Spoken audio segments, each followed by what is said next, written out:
As you saw in the opening shot, there was a Kangol hat sitting in the back corner. That can only be one man. That man happens to be a football coach for 47 years of his life. Only fired 9 times. Wow. 3-time Super Bowl champion. Ladies and gentlemen, Bruce Arians.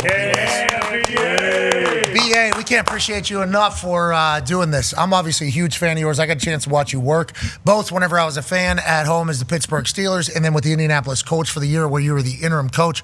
I just so happened to sit next to you in the team meeting for the first couple of weeks before you became the head coach. Got a chance to learn about you quickly, and we all watched you work and do your thing. Not only respectful to Chuck Pagano, the man that hired you as the head coach, but the way you were able to command everybody's excellence because of who you were and the amount of respect everybody had in the room for you. It was really cool to watch you do your thing. And then obviously you're the only person that's given AQ Shipley a job. So we are very thankful for that. 2 of them. Yeah, a lot of them. Yeah, we're very appreciative of you, man. And this year will be a fun one. Have you looked forward to what the season's going to be, having to talk about it every single Tuesday? This is a pretty big spot here. Monday Night Football is going to end. The entire weekend's going to wrap. And we are going to be looking through your brain to tell us how we should feel about everything. Right, boys? Yeah, absolutely. Yeah, so Tuesday, you're going to be setting our thoughts and narratives for everything. Have you thought about that? And thank you for agreeing to do this. Oh, man, it's my pleasure, boys. It's an honor to be here and looking really forward to excited.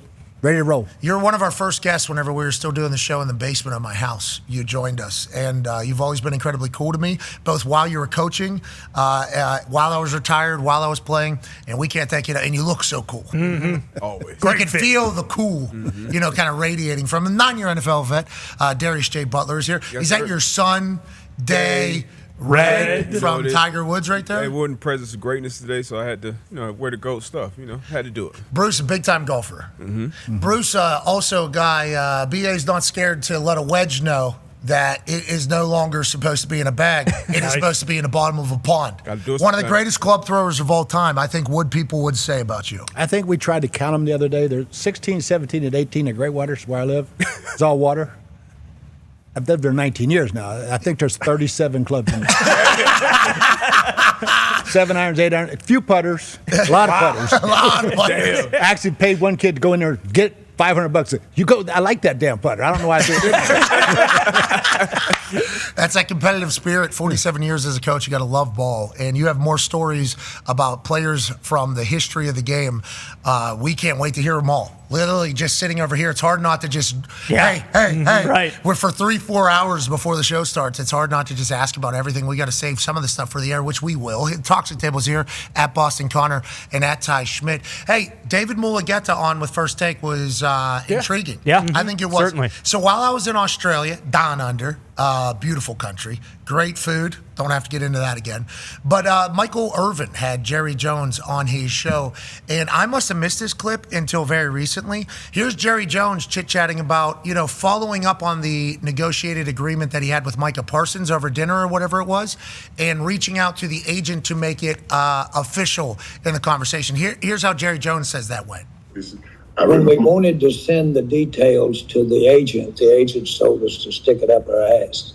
Oh, wait. Now, see, I was just so you're clear. Wait. What do you mean? So wait. What do you mean? Because people on that. Mike and I talked, and then we were going to send it over to the agent. And we had our agreements on term, amount, guarantees, everything. We were going to send it over to the agent. And the agent said, don't bother because we've got all that to negotiate. Well, I'd already negotiated. I'd already moved off my mark over several areas. So he said, listen, I already gave up a lot in this negotiation with Micah. And then, the conversation then leads, how much can you really get negotiated at a dinner? Did Micah know he was in the middle of a negotiation? Well, Mulugeta responded about the stick it up your ass comment and don't even bother. Here's how he says it went down. When he made a contract offer, he brought up some stick it up your ass comment that came out of your mouth, the mouth of the representation for Micah Parsons. I want you to address that and whether or not there's any truth to what he articulated to myself, to Michael Irvin and others in regards to that. Yeah, it might be hard for some to believe, but I don't think I've ever used that phrase in my life. Okay. And in my 40 plus years, I definitely wouldn't use it with somebody that I have to work with or somebody that I plan on working with in the future. So no, that wasn't true. And it was a misrepresentation of what I said. What I did tell them was if they believed that the contract was already finalized and they were sending it over to me to be rubber stamped, then they probably shouldn't send it over. Okay, so he said this is not over. We're still in the middle of this. Now, you obviously 47 years coaching. Who knows how long? 3 decades plus, I assume, with the NFL, in the NFL, still around the NFL. When these types of negotiations get this tense and this ugly, is this a definite outcome of a trade, or have you ever seen like money make up for these? Is this normal to have this much tension in a negotiation that happened? I've seen a few get really hot, and then owners pay the fine when they don't show up, but never like this. Not like this. Not this public. These things getting so public now. They never used to get this public. Jerry Jones, you never coached for the Dallas Cowboys, right? No. You obviously have a lot of friends who've been down there. Different place because it's operated fully like a business. I think after watching that documentary, everybody's takeaway is like, Jerry's obviously one of the greatest promoters of all time. He was maybe supposed to be in wrestling and maybe fighting promotions or something like that. Instead, he had a love of the Dallas Cowboys and of football. He runs it like a business, tours through the building throughout the season. The weight room, you're being watched. I think there's actually an office building next to the practice field, so people can rent the offices to watch. Everybody around here has such a panic and a fear of what Bill Belichick's watching practice. Like, if there's a plane flying over top of practice, Bill Polian was shutting down practice. Nobody move until that thing gets out of here. Who is it? That's them. We know that's them. Like, that is how I think, exactly. That was me. That's exactly how you feel as well. So, like, when you hear that stuff out of Dallas and then you see how loud this type of... Is that suitable to win or conducive to win a Super Bowl? Like, you think you can do that with how hard it is to win a Super Bowl already? Like, I think a lot of Cowboys fans are like, instead of running like a business and wanting to stir up drama, like, let's try to win a Super Bowl. Yeah. Like, that would be cool. Do you think it's possible with how hard it is to win a game in the NFL? Yeah, I think bygones can be bygones when the money flies. That fixes everything. But those feelings never go away. And I think it's very hard to reshape that relationship. It's going to be a new relationship now. Yeah. It might have been, I love playing for you. Now, him and boss, Micah. and this is business. Him and Micah done, I think. The locker room, we haven't heard the locker room. Dak Prescott said both sides are happy about this. Both sides are happy with the outcome, I think is Dak's exact quote whenever he was chit-chatting about Micah leaving. They get 2 first-round picks. Obviously, Jerry Jones says, hey, the future's bright with these 4 first-round picks over the next 2 years. Who says I don't make a move right now? That's right. And they paid Deron Bland. He was able to do that. But it's like, do you think everything that Jerry Jones and the Dallas Cowboys do, they haven't been, 29 years? Yeah. Been since they get. Do you think it is capable of winning a Super Bowl this time? Yeah, I think so. The one thing they do, everything they believe is the best for the Cowboys. Now, if we believe it, that's a different story.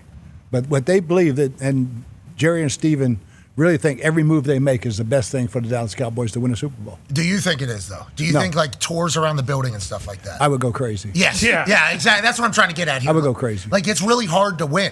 And they're selling VIP tickets for people to overlook practices. It's like, even me as a punter, bottom of totem pole, which I think is actually like the most powerful position, but the saying is bottom of totem pole as if it means nothing. So let's just say bottom of totem pole, reality, top of totem pole, though. Least important person in there. If we have a fake punt practicing and there's 5 people that I don't know watching, I, as punter, going to go, I'm screwed. That person is going to tell somebody it's going to do that. Imagine that for every practice. I don't know. Coach Mike McCarthy said it's just a part of it. You just got to do that entire thing. I think Dr. Pepper's in the building. I think they actually are in the building, which, by the way, 88 years supporting college football. I think Jerry Jones should be pumped that Dr. Pepper's in that office building overlooking the practice field, as opposed to somebody else who maybe runs the Eagles or the Giants or the Washington Commanders, anything like that. It is wild. Like, that feels like something that is very unique to the Dallas Cowboys than anywhere else in the NFL. Yeah, I go way back to the days when you knew people were skunking practice. Back in the SEC, you'd see somebody up in a tree and go get him. I remember Danny Ford got caught jumping over the fence one time as a young assistant scouting Ole Miss. And Danny, that baby Danny, going for the team. So it's like, I've always had that phobia. Like, who the hell's that? Nobody's watching our practice. Nobody's around our practice. I want black tarps everywhere, And I think way back at Alabama, Coach Bryant, there was a pizza shop across the street, and all of a sudden he had a rooftop bar. he shut that down quick. Yeah, I can imagine. I'm telling you, it felt like that with everybody. I mean, up there in New England with the greatest dynasty, Bill Belichick said nothing to the media. Mm-hmm. I mean, they were trying to get everything from everybody else, is what everybody assumed. Like Bill Polian was shutting down people that had hoodies too close to their eyes at training camp. That's a little suspicious. Go check that guy. What's he got? He's probably got a camera on his thing getting our practice and our calls right now. Like that was the heightened sense of like, we are not allowing anybody to get any of our stuff. And then down there, just the entire show. I think it's great for us as like outsiders. Yeah. Sure. But I think like a lot of Cowboys fans are like, hey, we became Cowboys fans probably because of something like this, because of the spectacle, because of the show. But now that we're here, hey, let's win a little bit. Let's try to do that. I don't know if they can still win though. I mean, because you got to think they were Super Bowl. They were so far ahead of the times, 30 years ago, but they were still winning. But it was so much shit. They were like the Beatles. They were all superstars: Michael Irvin, Emmitt Smith, Troy Aikman, all these guys, bringing in Deion Sanders. But they got the job done. Once they got inside those white lines, the coach, whether it was Jimmy Johnson or Barry Switzer or whoever it was, they got the guys going. So that's what it's going to come down to. They have drafted well. They have had good guys in the building, good enough players and good enough teams to win 12 and 10 and 13 games in seasons. So you have the talent, so you can't use that as an excuse as a player, coach, and staff once you get in there. Hey, because if you got a playoff game at home, like, and you get the shit kicked out of you by the Packers, they ain't got nothing to do with the tours and all that. And this at that point now. Well, unless they know you're the playing. offseason's going to be loud. True. Every time you turn on ESPN or any network, you're going to be talked about. That's an extra weight, but. To be an excuse to say that they can't win, will it be tougher? Yeah, for sure. But I think they can still get the job done and win the games. And ultimately, winning the Super Bowl is hard. Shit, you're three-time champ. It's tough to do. A lot of things got to go right. But you got one of the better quarterbacks in the league. You got a decent roster around them. I still think they can get over that hump and win. But with Jerry running the show, a lot of distractions, man. I'm just saying, it's a lot of distractions. Dude. I think that's the key word: distraction. It's a lot of them. Because you got to be like a certain type of guy. Today's days, the guys are different. All right, they're not wired in like the old guys used to be. So they're looking around. They're always looking for that next opportunity to sell my brand. All right, so it's like this isn't the same guys you used to coach. The Michael Irvins, it's not those guys. Mm-hmm. This is a totally different new era. Well, and you can't blame them because it's literally all been surrounding them. Like, this is just a reality. Their entire lives, they've been surrounded by this and like capitalizing off opportunities and bringing a lot of money. A lot of these guys are making a lot of money very, very young. So brand building and money and business and everything is it's something that's just who they are at this stage of life, and I think everybody's going to be going forward. But I think even back in the day, if social media was as prevalent as it was right now, I think Michael Irvin might have got distracted a little bit with the business opportunities. Yeah. Like, not that he wasn't. Playmaker handle it. Yeah, Playmaker would certainly show up on Sundays and ball out. Mike would have handled it. Yeah. I'm going to give Mike his due. But I think we love Mike. Yes. I think that's what you're saying. Like, if you're the fans, they take everything the D-But's saying. It's like, now imagine if football was the main focus and everything else wasn't, secondary, where it's flipped. It's like they have a lot of good players. They have all these things, but it still seems like at the end of the day, like they're the most valuable franchise in the world. And that is the end all be all. Like football, obviously, if you win, like that will help that. But at the end of the day, like all the other stuff comes before the actual football does. Yeah, like it feels like the rise of the Cowboys is because of Jerry and the fall of the Cowboys is because of Jerry. Like what he has done to build the Cowboys, the reason the Cowboys are the Cowboys is because of Jerry Jones, and that was very necessary for the NFL. Like that was the big thing learning from the documentary was realizing, how small compared to today as the NFL was in the 80s and 90s. And Jerry helped build all that, and it was awesome. And you needed the soap opera. You needed to build the brand of the team because the Cowboys were kind of the first and then everyone else followed. But that was to get money and to make the league successful. Like now every team is worth billions of dollars, and now the league is successful. So all that stuff that made the Cowboys, great in this soap opera, in the most valued franchise in football, is now the same exact thing that is killing their entire franchise. Maybe. We don't know. They might win. Yeah. That's why I don't like all the definites. Like Nico down there in Dallas with the Mavericks. Like if he ends up getting a team, if he ends up building a team within the next couple of years, everybody that's saying you're the biggest doofus of all time has to like kind of sit on it. Yeah, but Nico had a 0.5% chance to win the first pick and he got it, and they got Cooper Fly.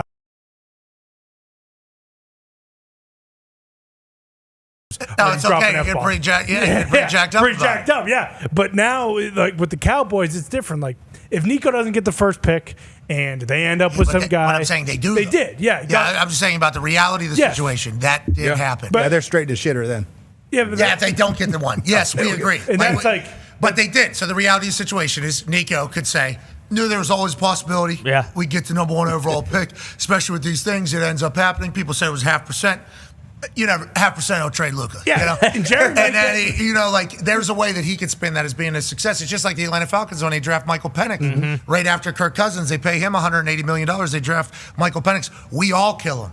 We all kill him. Yep. Pretty big. And then Michael Penix ends up being their starter because Kirk goes through a funk. It's like, all right, I guess maybe they had a plan there. Jordan Love draft, Green Bay Packers. Yep. Same exact thing. We all kill him. It's like sports are interesting. Jerry might get Arch.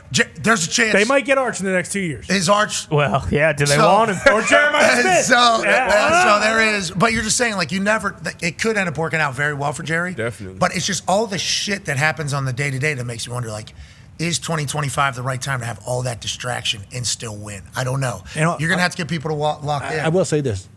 Everybody that I know that's worked for the Cowboys loves Jerry.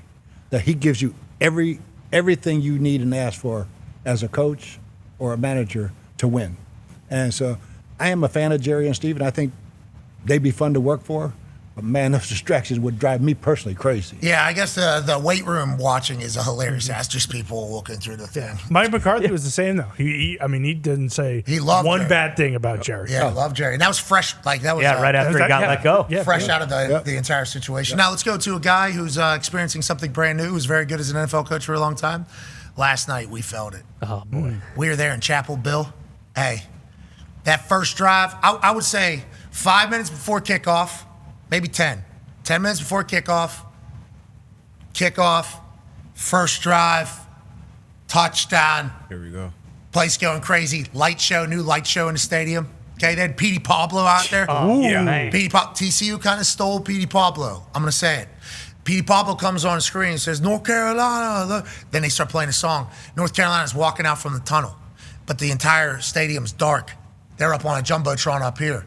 Petey Pablo's North Carolina, going to raise the starts playing. I'm like, this is awesome. Lights start hitting on the seats. It's like North Carolina's doing it right now. TCU, middle of as beats dropping on that, jogs out, boos from everywhere. Oh, no. So now the Petey Pablo thing is dead.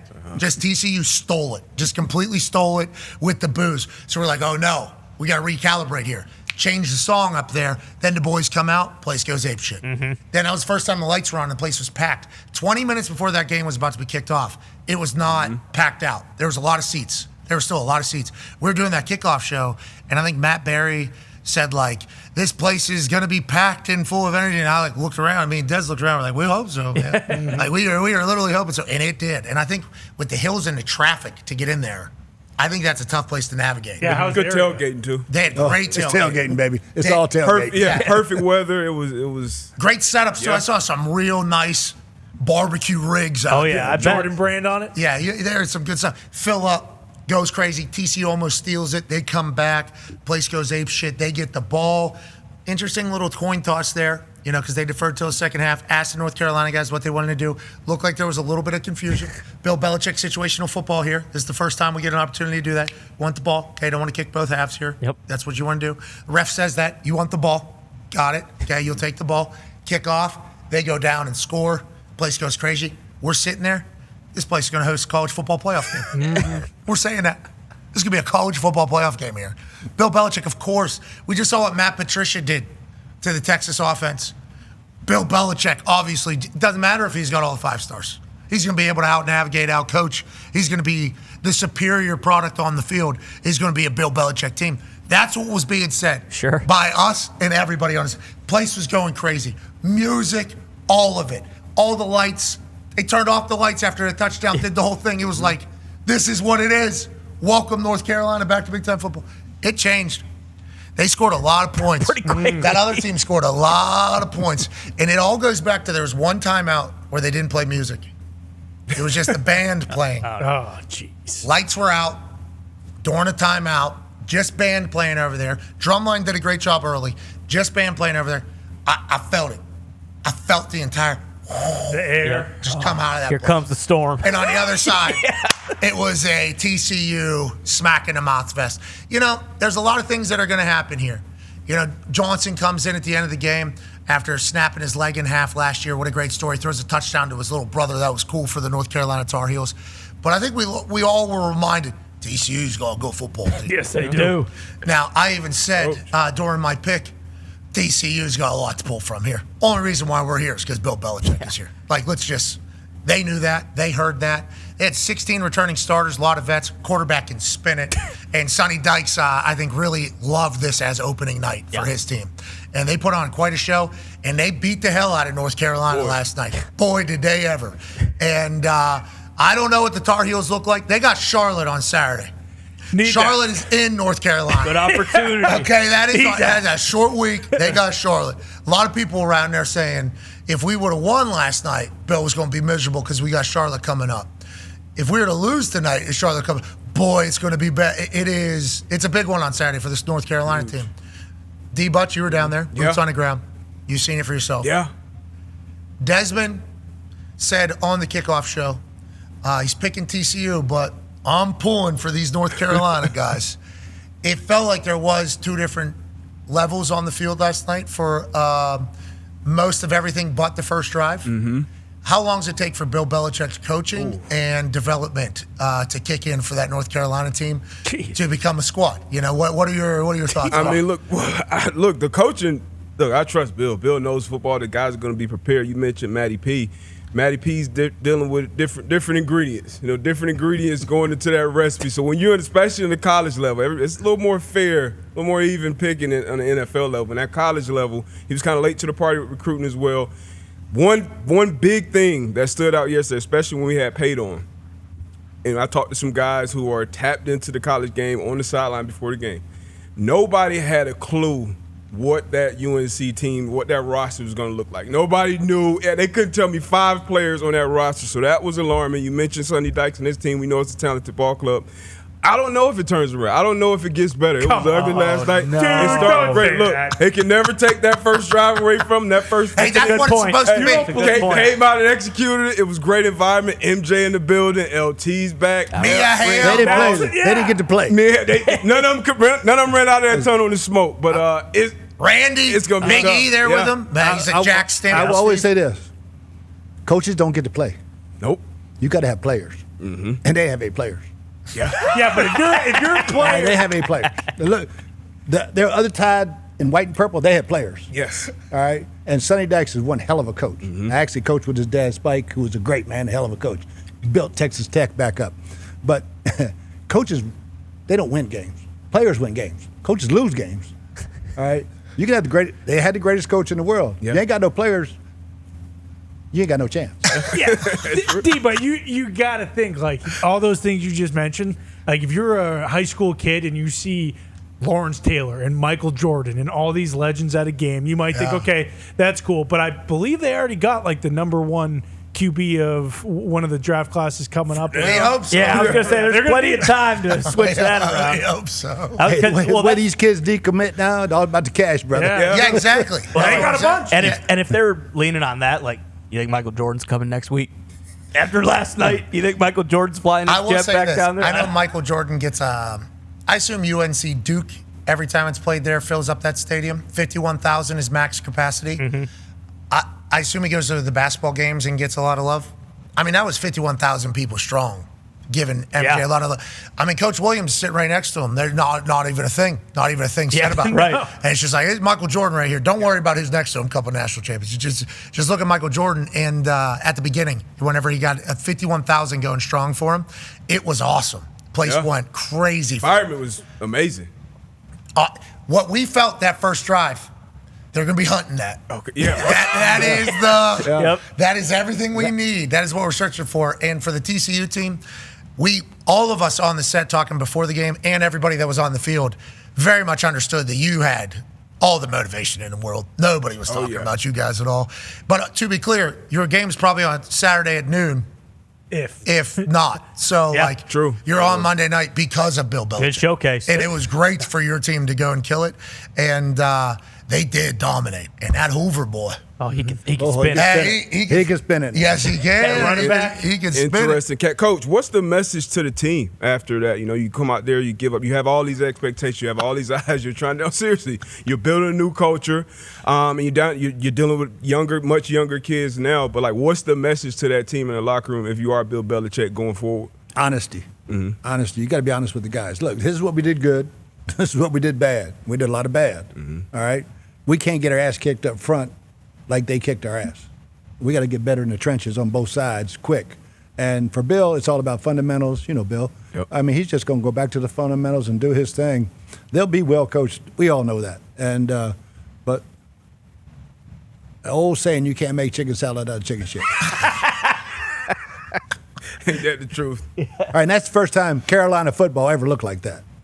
I've watched Carolina football for a long, long time, and they've never had that atmosphere. Oh, you're talking about the vibes. The vibe at their basketball school. Yes. Now, Mac he had a couple great teams, but Carolina is never known for football. I mean, they're the tailgate city, and it's like that was a great vibe to see. Now, if they can build off that, that'd be awesome. Yeah, it would be awesome. If they had 30 top recruits there, they leave at the first quarter. Get them out. Yeah. First drive. Yeah, right. I'm telling you, that first drive. All right, we got to get out of here. Yeah. A lot of people at the FBO. That's like, I don't know what he's telling his team, but I am pretty sure Bill knew that they were going to get the doors blowing off him going into that game. If we're talking about a guy who would go in on Saturdays or Fridays and tell the entire team how an NFL game is going to go, and then for that to happen in an NFL game, like I'm assuming he knew Sonny Dykes is going to beat the piss out of my boys tonight, but this is a 3-year thing. I don't know, dude. I was talking to I'm telling you, I don't. Yeah. He don't think like that. Yeah, that ain't never entered his mind. It's a path. It's always a path. He also never said, "Hey, have fun out there." I think this is a different Bill, and he's telling guys to have fun. I'm assuming he knew. Hey, I got a bunch of guys who are coming from Holy Cross. I'm assuming my center's probably going to give a half-hour, pump up speech before the game, That was a lot of time. and then we're going to go out there and get killed. But that's okay because I signed a 10-year deal. I'm going to be here for all 10 of them, and probably halfway through this, we might turn it around a little bit. Congrats to TCU, huge win. Yeah, Amen. Their Twitter X account. Hey, social media folks, go work. They're ready. They were going last night. Their general manager, Ryan Dorchester, used to be equipment manager at WVU whenever I was there. Great dude. Now he's the GM of TCU. I did not know that. I should have known that. I saw him right before I go out to do the show. And I go, dude, good to see you or whatever. He's like, yeah, I'm GM here or whatever. I'm like, that's sick, because he worked his way up into the coaching ranks and everything like that, and through football ops. And he was with Dana for a little bit, and then I think he was somewhere else, and then now he's the GM there. And boy, it really felt like they were excited for the opportunity. Like, I think they were very pumped. I think they didn't know exactly what Bill's team was going to look like, because I think there was a chance. Nobody did. There was a chance that Bill was going to be able to get these guys we never heard of to all have perfect. They didn't have spring ball. These guys were only here for training camp. 70 new guys. 3 weeks. We thought there was a chance he was going to be able to get, schemes in there. Of course. And maybe keep the under, too. Keep this a low score. Yeah, right. Needed that. Instead, TCU said, we'll get it. Yeah. We got it. No problem. We'll go get it ourselves. He should have got Matty P to send Caleb Downs and some of them other players over. Definitely needed that. We should have given we need to give more love to TCU. Yeah. Definitely. And Saturday is a big one for UNC. This is a must win for the UNC. Laying 14.5 now. This is a big one for the Tar Heels. I think he needs to go with Johnson's boy. Yeah, I think you're right. Big bad Brad Johnson. He was slinging it. I think he needs to kind of be the guy. Okay.